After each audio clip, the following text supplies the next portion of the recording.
Donc, salut les filles, ici Laura. Bienvenue à En forme pour elle, pour .com. C'est vraiment ici qu'on veut vous donner des conseils sur l'entraînement pour être mieux dans votre peau, etc.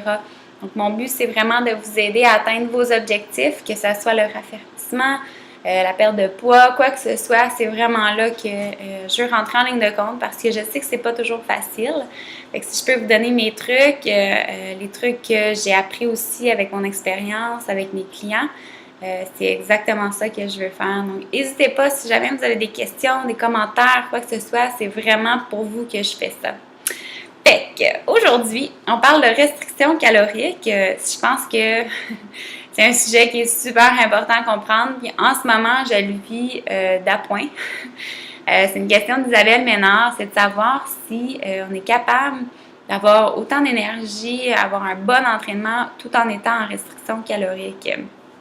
Là, il faut vraiment déterminer c'est quoi qu'on fait en fait, c'est quoi la restriction calorique, c'est combien, quel montant de calories qu'on va restreindre. Pour une femme, normalement, tu vois, là, moi, je suis environ 130-135 livres.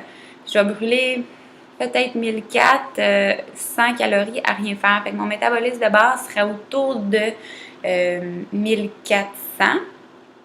À ce moment-là, si je suis en restriction calorique, ça peut être 1400. Dès que tu bouges plus, dès que vous avez un déficit en calories comparativement à ce que vous bougez, vous allez être tout de suite en déficit. Fait que c'est sûr qu'à moi, à 1400, je suis en déficit énergétique, assurément, puisque dans le fond, je vais bouger dans ma journée. Là. Moindrement que je vais bouger dans ma journée, je vais brûler plus de calories parce que je mange suffisamment pour la base, mon métabolisme de base. Fait que la restriction calorique, c'est sûr qu'il y a certains degrés. C'est ce que je vais vous parler dans le premier vidéo. Dans le deuxième vidéo pour les membres, je vais vraiment vous parler plus au niveau de mes trucs. Comme je vous dis, en ce moment, je le vis. Je suis dans une semaine où est-ce que c'est juste avant ma routine de fitness. Fait qu'on veut vraiment mettre l'accent sur la définition. Donc, je suis en grande restriction calorique, mais non seulement qu'il faut que je mange moins, il faut vraiment que je dépense le plus possible et transpire le plus possible. Donc, je pense que c'est l'idéal de faire la vidéo maintenant. Fait que vraiment, au niveau des degrés de restriction calorique, il peut y avoir des degrés, tu sais, il y a des diètes qui peuvent faire 1400, on perd du poids, 1200, 1300, 1000. Il y en a qui vous descendent même à 800.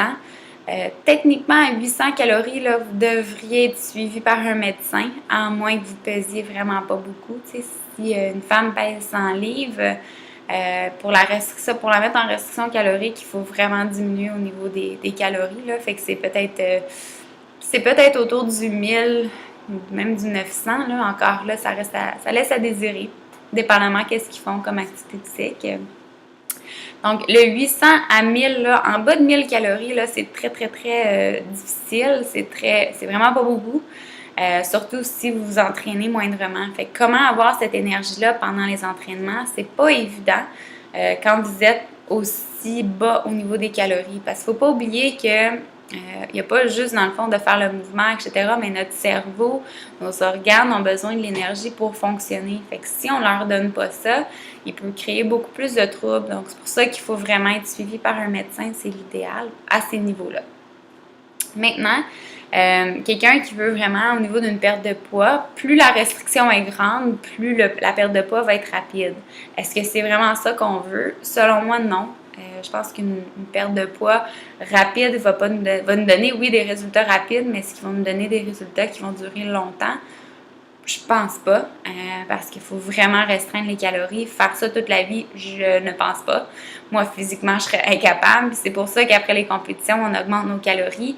Mais quand même, où est-ce on ne prend pas tant de gras que ça. C'est sûr qu'il faut en reprendre parce qu'en compétition, c'est un peu un peu irréel, là, dans le sens qu'on est vraiment on s'est préparé, on s'est déshydraté, on sait tout ça pour cette journée-là. Mais après cette journée-là, le physique change, c'est sûr, pour devenir au niveau plus santé pour le restant de nos jours.